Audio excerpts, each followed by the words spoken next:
Welcome to the VarsityKansas.com Big Show. I am Joanna Chadwick of the Wichita Eagle and VarsityKansas.com. We're taping here at KSN. Well, my guest today is Maize boys coach Chris Davis. Thanks for being here, Coach. Thanks for having me. It's my privilege. Glad to be here. You know, I walked in and I saw you in all that red, and I specifically wore red for one reason, and it had nothing to do with Maize. Although I know that goes against it because You're killing me. It's Christmas time. It is Christmas. I'm trying to, come across with the, That's good. little... I'm glad to know you're not Scrooge.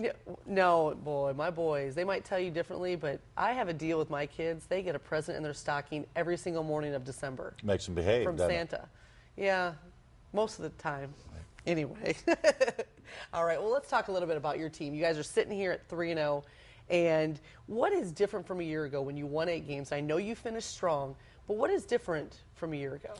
I just think a year of experience, and those kids have played all summer. They played together their whole lives, and there's about 5 or 6 of our kids, and we had a couple from Goddard Eisenhower, and they've played together since middle school, and I just think that's a big key for those kids to know each other, to know each other's strengths, and they're hungry. They want to do well, and we have an unbelievable group of seniors. We have 6 of them, and I think that they feel like maybe the sky's the limit, and they're going to do everything that they can do to get the most out of their senior year. Well, and that was interesting because when the guys came in, it was Jacob Porsche and Aaron Shaw who came in for the photos, and I asked them, how's the season going to be? They were pumped. I mean, they were really excited. So what is the strength of the team? Is it defense? Is it offense? Inside, outside? I think our ability to guard has been outstanding. You take away 63 points we gave to Andover. We gave Hutch 38 the other night. Emporio's in the 30s. We're the strength of our team is defense, and we like to press a little bit, and it's been good to us. It's gotten a lot of turnovers for us, and we got out rebounded horribly against Andover, but we turned them over 23 times, and that balanced it out. So I would definitely say we hang our hat on playing defense, and if you can do that, if you can defend and rebound, you're going to be in a lot of games, and this team so far has grasped that message. Talk a little bit about Jacob Horsch. He had an amazing game when I saw you guys play against Andover, and you talked about how the kid has put on 30 pounds. He's really worked to improve his game. Talk about just what he's been to you guys. Well, here's the thing about Jacob. When he played 2 years ago, he was on our C team, okay? And, they had a good C team, but there's all the reason in the world to have a C team. If it saves one kid and they become a 2-year starter, I mean, I think that's phenomenal. And that's just the kind of kid he is. He's paid his dues. He's worked extremely hard in the weight room. He plays every day. He's at the Y all the time. He's just he's a funny kid. He's as you mentioned in your article, he's sheepish a little bit, but just a wonderful kid to have on your team. A good shooter. Can get better defensively, but certainly is a joy to coach, and you want nothing but the best for those kind of kids. Aaron Shaw played really well, too, defensively for you. I mean, he's just kind of he's very quick, isn't he? He is.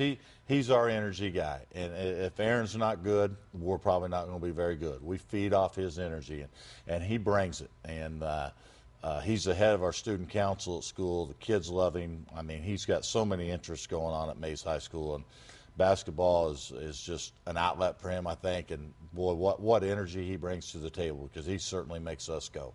Talk about Keyshawn Johnson. Here's a kid who transfers in from Northwest, and I was really impressed just with his athleticism and seems to know the game pretty well and shows it when he's playing. I mean, how is he kind of that piece of the puzzle, like you said you needed? He has fit in very, very well. He's kind of a quiet young man. His father was Tony Johnson, who played on the last state championship team at North High under Wes Schultz, and then played for Mike Cohen at Wichita State. So there's some good bloodlines there, and he's got a little sister that's a heck of a player too. So, but he brings athleticism to the point guard position that we had a year ago in Tay and lost him to graduation, and he really has fit in very nicely. But Key can do a lot of things for us, and he's only going to get better. All right, now I want to talk with you a little bit about your coaching experiences. I mean, you've been in the game for a lot of years. I mean, you've been Carroll, right? As an assistant. As an assistant. Capon and South as head coaches. You were out at Liberal. You were an assistant for Bert Helmer out at Circle, assistant at Maize before now you're the head coach. Tell me about that experience and maybe what you've picked up from that time that you really try to Well, it's kind of funny. My first job was in Garnett, Kansas. I was an assistant at Northwest for 4 years, and my first job was at Garnett. And you know, you're 24 or 25 years old, and you really know something, and you win one game your first year. So it's evolved. I've taken from everybody. We're all thieves. Obviously, Coach Faber has had a huge impact in the way that we like to do things. And Craig Lungwood's my assistant at Maize. You couldn't ask to have a better assistant coach, and our whole staff, but just guys that have been around a while, and you learn, and the key is not thinking you know it all. And when you come to that aspect and realize that, then hey, you can always get better as a coach, and that's what I've tried to do. And I've been a lot of great places. South especially, you know, I had some really, really good players, and Javen Tyndall and Keith Wyndham, I mean, and Capon. I mean, and this job at Maize is really similar to that Capon job, because we had some seniors on that team. When Coach Potter left to go to Newman, he left a lot of good players, and Harms, Rothwell, Shuckman, Perkins, and Maize is kind of like that right now. This senior class is comparable, and hopefully we can ride it and keep it going. But I wouldn't trade the experiences I've had for anything. They've all been positive experiences, and it's led to this, and I was just in the right place at the right time at Maize High School, and I'm forever thankful. Well, let me ask you about coaching in the different leagues too, because how is it coaching from the City League to the WAC to the ABCTL? What's different about them? Well, obviously everybody says that the City League is the best, and I'm not going to refute that at all. I mean, every night it's a battle, and the history of the league is just phenomenal with Darnell and Antoine and Greg Driley and Aubrey. I mean, you just go on and on and on, and you're coaching against those guys. I remember my first freshman game at Northwest High School. I'm coaching freshmen. First game of the year is against East High. Rick Hansen's coaching East High, and Adrian Griffin is playing for the freshman team at East High School.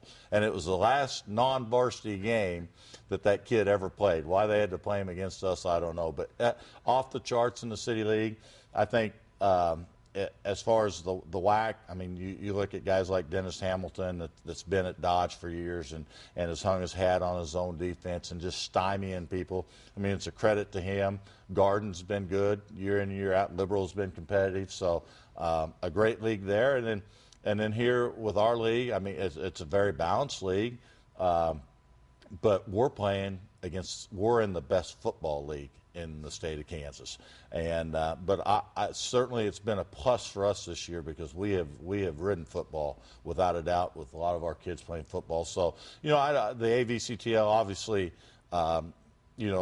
we've never talked about being a football league or a basketball league, but it's quite obvious what it is. But it's also a very, very good basketball league, and you got Salina Central and Derby. I mean, Derby's took third in state last year. They won, it's their title until somebody dethrones them. So, I mean, I think it speaks for itself, and been very, very fortunate to be where I've been.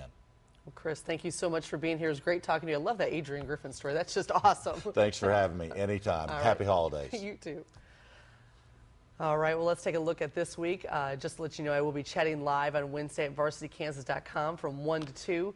All right, we have the ABCTL and City League Challenge, which is coming up in the first part of January. It is a full schedule. I'll have it up on VarsityKansas.com today. I'll put it out on Twitter, of course. I love what they're doing this year. I love that instead of just saying, hey, let's set the schedule before the year starts, and we're going to do boys and girls playing the same school. Nope, this year they have completely turned it upside down, and this is exactly what this basketball-loving area needs. There are some very good matchups. I like what they've done, even with the teams. Like, you take an 0-3 North High versus an 0-3 Andover. Neither one of those teams is a bad team. That's going to be a great matchup.